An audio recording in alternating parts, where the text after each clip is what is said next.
top. Yo, Oh, yo, your frame is too crazy, my guy. You really wild. All right, before we hop in, welcome y'all. Y'all could have been anywhere in the world. You rocking with the best. Serena Gates. I'm an archivist, founder of Most Incredible Studio, where we take memory and make it tangible into tangible form. We create cultural compositions and collectible artifacts you dig through Lego. I'm here with my main man, Adrian Franks. Let me tell y'all about A. Let me tell y'all about A before we go in. I've known this dude for mad years, right? yeah, And if been you a look while. at my frame, like his work is always around, right? Like this Shirley Chisholm joint, Fearless in 1972. A has been a longtime friend. I love his wife Nicole, his son Garvey, like quality people. Yeah, Outside shout of out to him the being peoples. like, listen, outside of him being like a great human and having wonderful values, he's also like a mind blowing visual architect, right? So before we hop in and talk about the Mini Jimmy, the package, and why I called you, talk to the people. A, how did you get into visual design? What was your process like? Let the people know you in Atlanta right now because you're showing off with your background, my guy. Well, first and foremost, Sarita, appreciate you for inviting me onto this project. Like as I was telling you, I'm a super fan of Jimi Hendrix in general, Yes, so it was kind of like serendipity that just kind of jumped in my lap in terms of a creative project. And yes. here's a funny thing, that's kind of been like my whole life in terms of like doing dope things. Like it just kind of lands on my lap. I don't really search for it. It just finds you. And I think that's what creativity is about, right? It doesn't Mm, necessarily something that you seek. You can seek right. it, sure. But a lot of times true creativity, it just finds you. My creative talents found me at a very young age. Found me Mm, at the age of like between the age of 6 and 8 that I've discovered like, oh, I actually love to create, design, and draw at the time. And as a very young homie, right. I didn't know anything about design, but I knew a lot about drawing comic books and Mm-hmm. ironically tracing logos and hand drawing logos and typography. Not Mm. knowing that that's actually design, right? That's Yep. actually this idea of design and art kind of Right. combined into like this thing called the commercial arts. So, that journey started with me at a very young age, but I really started taking it really serious like 10th grade. And Okay. you're now talking 1993. But Mm. professionally, I've been a designer now for 30 years this year, Mm. ironically. Mm. Yes. Give thanks. We But so grateful high school, for I was that. airbrushing people's, garments back in the days and Yeah. doing logos. So I guess it's longer than that, right? So it's Yeah. it's been a lifelong journey to just say that. Man. And talk to us a little bit again before we hop into the Mini Jimmy joint. Like I've seen you be a creative in so many different mediums, right? Like you have like you're kind of like a creative's creative, I would say, right? Like not Right. only you work in the advertising space, you have your own projects, you have the Frank's brand, you have podcasts, you got a podcast network, like, and you always with the shits. You know what I'm Yeah. saying? Like, how are you able to be in all of these spaces and be your true, authentic, creative self? Doing the most, not the lesser. Well, the way I look at it, and this idea of sometimes design takes deep focus, but my Right. brain don't really work that way. Like my Right. brain feeds off other things I'm working on. Uh huh. So for me, this creative journey is more or less one journey with multiple paths, kind of you know colliding into each other, and Mm-hmm. certain journeys inform the next journey or the current journey or the Right. the past journey informs a lot of different things I'm doing now. And I think even Virgil Abloh talked about like, as a creative, you should probably have like 2 to 3 different projects going on at Mm. any given time because one informs the other. The Right. learnings from this project can actually teach you about the next thing that you're working on or the current thing you're working on. So Facts. me being a designer, me being an artist, I guess now me being a media person because I got podcasts, but not Yep. everybody got podcasts. But I look at all those things that they're all doing uniquely different things. So Mm. podcasting allows me to transfer what I know from a knowledge perspective and democratize it. It's almost kind of like Yep. teaching without Yep. being in a classroom. Designing allows me to solve human problems, which are Yeah. directly tied to issues or business problems, right? And then artistry just allowed me to express myself. And I combine a lot of those different things to more or less solve more problems. Yeah. Copy, copy. So, good people, again, I told you I've been on my conductor vibe. I'm really Quincy Jones with the shits at this point, right?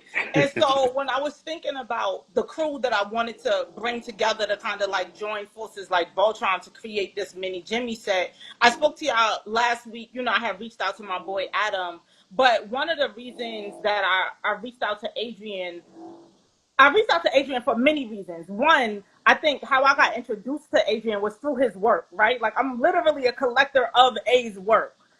And so I'm grateful for that. But I wanted to reach out to somebody who I knew had mad experience dealing with the visual aesthetics of legends, right? Like A's receipts is he's done work with Michael Jackson, Prince, and created these really brilliant visuals for them. So when I knew we were going to cook up something for Jimi Hendrix, like this was a no-brainer. I know I didn't have to say nothing to A. A already knew what time it was. And so one of my favorite things about being able to do what I do and lead in this particular way is when people automatically say yes, right? It's not like give me some time to think about it, Sarita.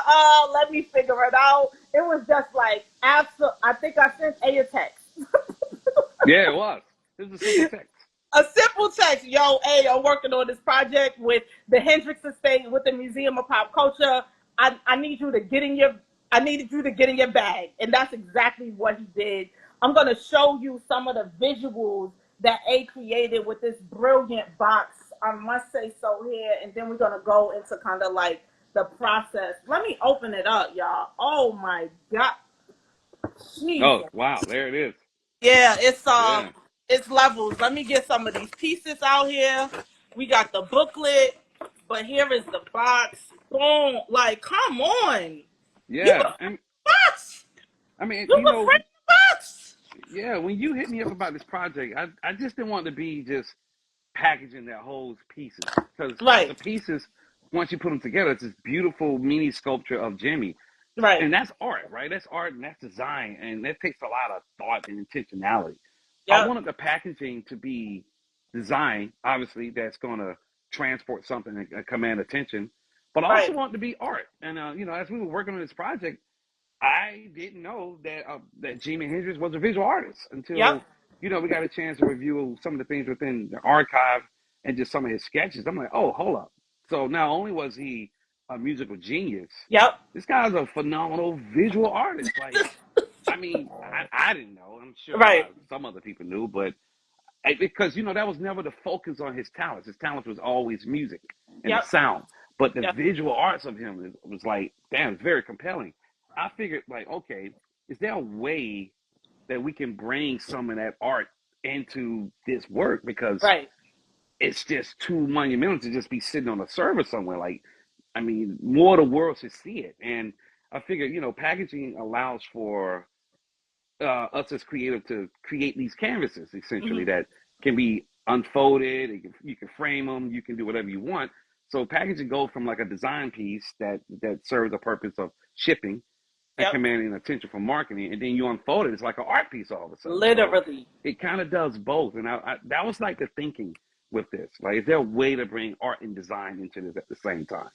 For sure, for sure. And let me not hold you. Shout out to the Hendrix Estate because not Yeah, deep in my archivist bag right now, right? Like, not a lot of legends have a digital archive that's so robust and that's it's robust. creative friendly where you can hop in it and just find the things that you want, ask for permission and get them, right? So I think the genius of his sister to Yeah, even, you know what I'm saying, find that his his genius should be in a portal in yeah. which you folks have access to it. I think that was kind of like half the battle for I, real. I mean, if you equate like this to like some Wu Tang shit, right? Right. It's kind of like if Raekwon was given access to like the world's best pantry, and Yep. now he's cooking up like all kinds of rhymes with Yep. easily the best ingredients. That's Yep. essentially what it was. Like, Yep. I've worked a lot in advertising and ran across like these digital asset managers or dams or these archive Yeah, on an archive. come on with the damn language. Yeah, and I must say that's Wait, one of hold the on. most. Hey, hold on. For those that don't know, a DAM is a digital asset management system. Yeah, Go ahead, yeah, continue rocking. yeah, and you know, I must say for an individual dam or like you said, digital assets management system to be that organized, Yep, I mean, it's literally like I didn't have to do a lot of work finding anything. yep, I was just presented with so much material to work with, like logos, branding marks that was created, patterns that Jimmy created, yep. obviously the photography, the art. Like I'm like, hold up. So we got all of this to work with. I didn't Right, have to look for anything, and it was right. just like there. And I feel like that was half of the process. Is just this archive was so robust that it just allowed me to just kind of just tap right into it and create it almost like it created itself, and I was just a conduit, really. That's a fact. Yo, give thanks. For those that's just joining us, we're talking about the package for the Mini Jimi set that Most Incredible Studio did with the Hendrix Estate and Museum of Pop Culture. We're talking to my main man, Adrian Franks, who's the mastermind, who's the genius behind the packaging. Like, look at the book. Like, again, everything. Collectors, there's only 575 of these joints in the world. Yeah, Like, I don't yeah, know if there's any still available, which is what's up. Like, this is the box, boom, holding it open, just like the level of intentionality for this joint was, bar none. And I know you say it's kind of like Jimmy tapped you and you felt kind of like the spirit, yeah, but let's yeah. talk about like, yo, let's talk about the font. Cause this joint right here, this font is given psychedelic, like It it's is. given a very particular like 70s and 60s energy. Talk It to me is. about the font, my guy. So I don't know the exact font of that. I'm sure I can find it because it Mhm. was really vectorized already. Yep. But I do know that style of font is kind of like it's almost like a font really from that psychedelic period, which borrowed Hmm. a lot from Bauhaus or this Dada movement or Art Deco for the most. So you know, a lot of times fonts, just like anything, it goes in style, kind of goes out of style, goes back in style, and out of style again. But Right. that particular font, I know it has like a lot of caricatures to it. It has a certain sense of contemporary like design to it, but it's very distinctive, and Yeah. it does command a lot of attention from that era in terms of like the style of it. Yep. Some people say it might be reminiscent of like a Budoni font or these Deanback fonts, which was kind of like psychedelic unto themselves back in Right. the 60s and the 70s. But that particular way that that font using Hendrix's name, whoever actually designed that, it has definitely stand the test of time because now it was just kind of just there. Now, what I wanted to do with the font was kind of freak it a little bit. Like I Yep. didn't want to change it, but I knew that the era that he lived in was very colorful, very Hmm. psychedelic, very like trippy. I figured, well, is there a way to take like the font and maybe add like a progression to it or like a blend? And that's where you get like the hot orange and the reds and some hints Right. of pinks Yep. behind the color, and it kind of it blends right into it. It almost kind of reminds you something. I'm dating myself a little bit. It's Things all that you probably good. would have seen from the Electric Company or Mm. Sesame Street, or Yep. definitely from that era. But it feels very like psychedelic. It feels very electric. It feels very warm. Yeah, yeah, for Yeah. sure. And again, the font is just one aspect. There were no shortage of fonts in the Hendrix archive, like Yeah, you got a lot. by any means. And while you were there, talk to me about how you found the artwork. Like, Oh, to go yeah. from this is one of the greatest musicians, greatest guitar players of all time, period, hard stop, to finding out he is a visual artist. Yeah. Like what's happening? What's going on here? So, like I said, just poking around in the archives, the digital archives. There's different tabs. You got obviously you're gonna have photography. Yep. Photography is it's almost just one of those things that innately is gonna be a part of somebody's archive, right? It's just that's kind of how most archives started. Well, some of the best archives really started from people art collections, but that's neither here nor there. Yeah, it's levels, But it's levels, it's it's levels. levels, right? But if you think about a Jimmy, like there's a lot of photography, and Yep. it was a ton of photography that I've never seen, but a lot of stuff I did, right? But as you start just clicking around, you're like, oh, so that's a whole tab of just it just said art. I'm like, well, okay. Some people look at photography, it is art, but Right. when you're talking about like archiving, art is what it is. It's Yep. photography, then it's art. And then I clicked on it. I'm like, okay, this is cool art. Then I started diving deep. I'm like, hold up. So if we got art in this archive, is this Jimmy's art? Like, Right. why is this art here? And Yep. I went offline and did my own search. I'm like, oh, so the art that I'm looking at, that's not just random art. That's Jimmy's art. Like he Right. sketched a lot of things around sports.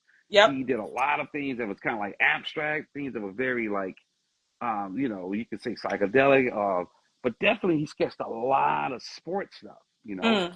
But the pieces that we decided to use in this art, in this box piece, it lends itself to be more abstract and it feels very creative, right? And Mm. it kind of Hmm. matches like the spirit of the project.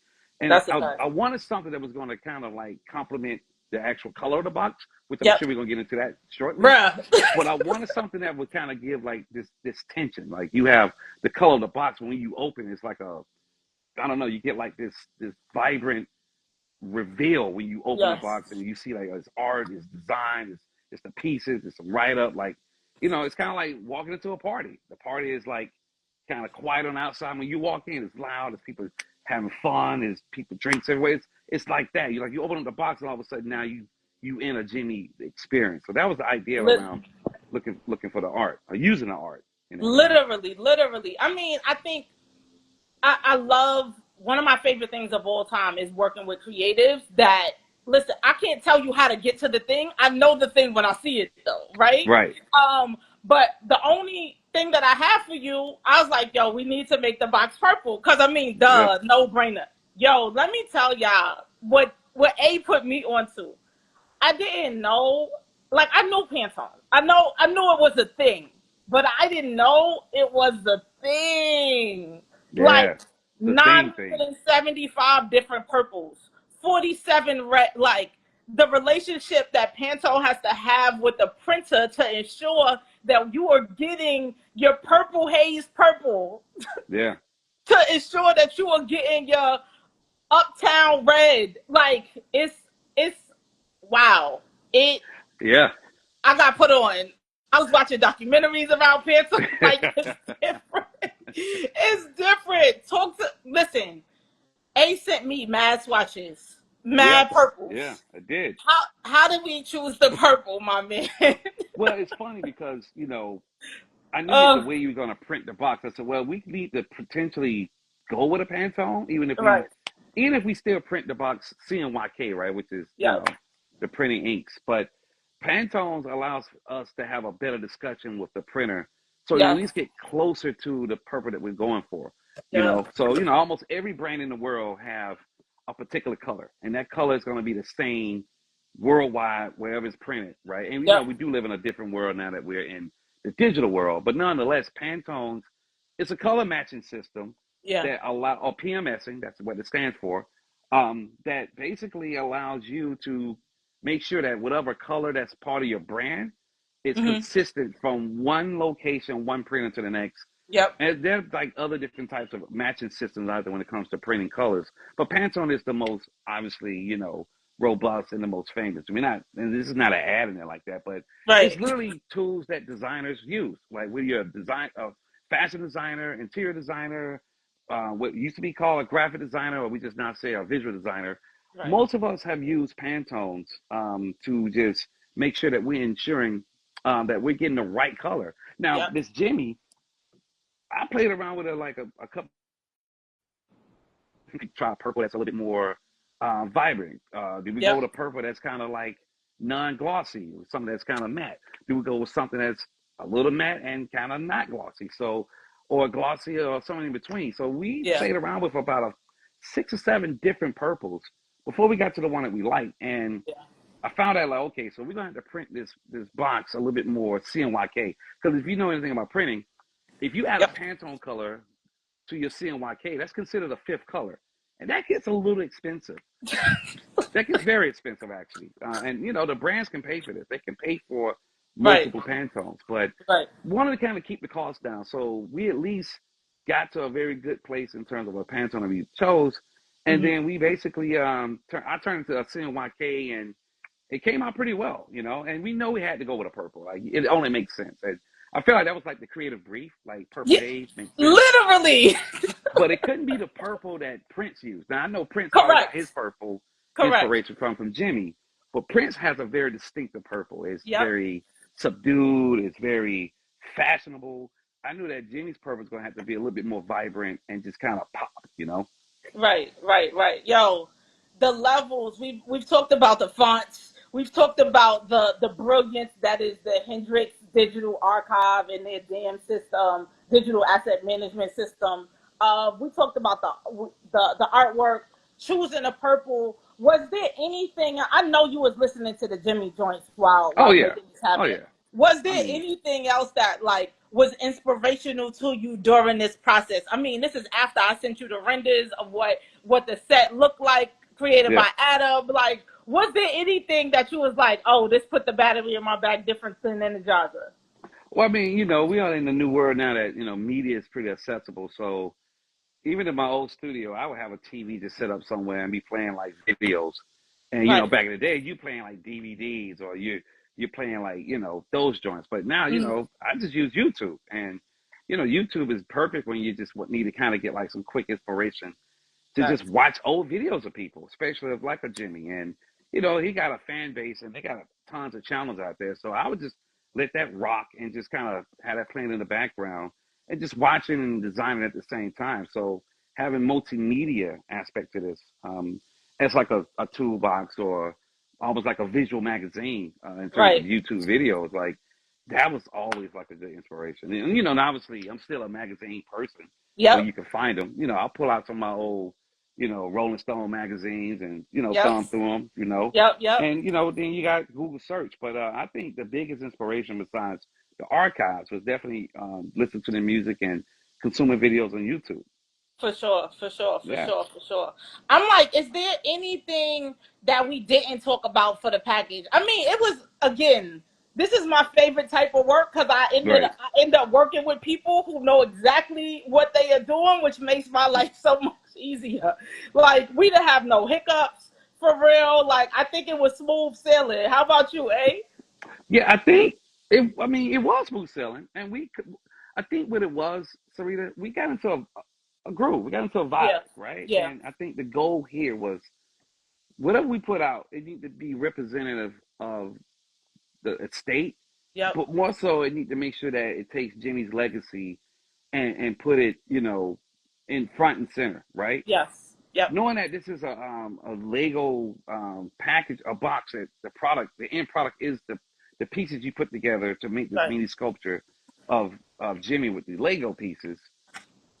We had to figure out a way to balance that with the box, yep, with the photography, with the booklet, like over the story. And the story is like this legacy of Jimmy, who right, born in Seattle. yep, He started in the blues. He went on to become himself. He was a musical savant. He's played with a lot of people. He played with Richard. bruh. He played with a Listen, lot of people, right? Miles Day was a big fan of him. But how do you right, tell that story yes. in a booklet with a box and with the product? And how do you bring all Yeah. those different things together to make it feel like they're not competing with each other, but they're part of the same story? Right. Right. The different Right. characters in the overall story. And that was my goal. And I feel like we achieved that by making sure that each piece of the story had its part and Yep. it told that part of the story in a very unique way. Yo, we give me a high five. Like we nailed it. We nailed it, no question. Yo, hey, it's been so dope chopping it up with you in this space. Again, folks, I don't know if there are any left, but you can shoot your shot. You gotta go to the Museum of Pop Culture to their gift shop to get one. Again, if there are any left, I would suggest calling before. Yo, hey, it was so brilliant making history with you in this way. Like again, we have been in the gym, no question. This work right here is from Right. my man A Frakes. Like we've been in the gym, and it's just been so wonderful to work with you in this new way. Yeah, man, I appreciate you so much. Oh, anytime, anytime. And I can't wait to do some more stuff with you. And Yes, I think yes, yes. me as who I am, I'm always just keeping my skills sharp. You just never know when something just drops in your lap, and now you gotta Literally. go. Just go with it and flow with it. But I appreciate you, Sarita, and You already yeah, let's know. let's keep the momentum going. I'd love to see how this product. I can't wait to receive one of these boxes. I tell you, that's gonna be great. Got you, got you, got you. Well, good people, make sure you follow Most Incredible Studio on Instagram. These are our cultural compositions that we've been cooking up using Lego brick. We make memory tangible. You know what I'm saying? And so up Hmm. next on July 13th, Sunday, July 13th at 8 p.m., we'll be wrapping up this series with my man Reggie Perry Jr. talking about The Frame, which is this really brilliant, brilliant video that Reggie had cooked up for us. It was a pleasure. My man, 50 grand. You already know what time it is. I appreciate Yeah, you, Sam. all good, Sarita, and yeah, let's keep it going, baby. And if you You guys want already to know. follow me, just I'm A Frank Street on Instagram. You can check out my website, Yep. adrianfranks.com. They got links to all the different things I'm working on. Just go check that out. Yes, tap in, tap in. All right, y'all. Y'all be cool. Peace.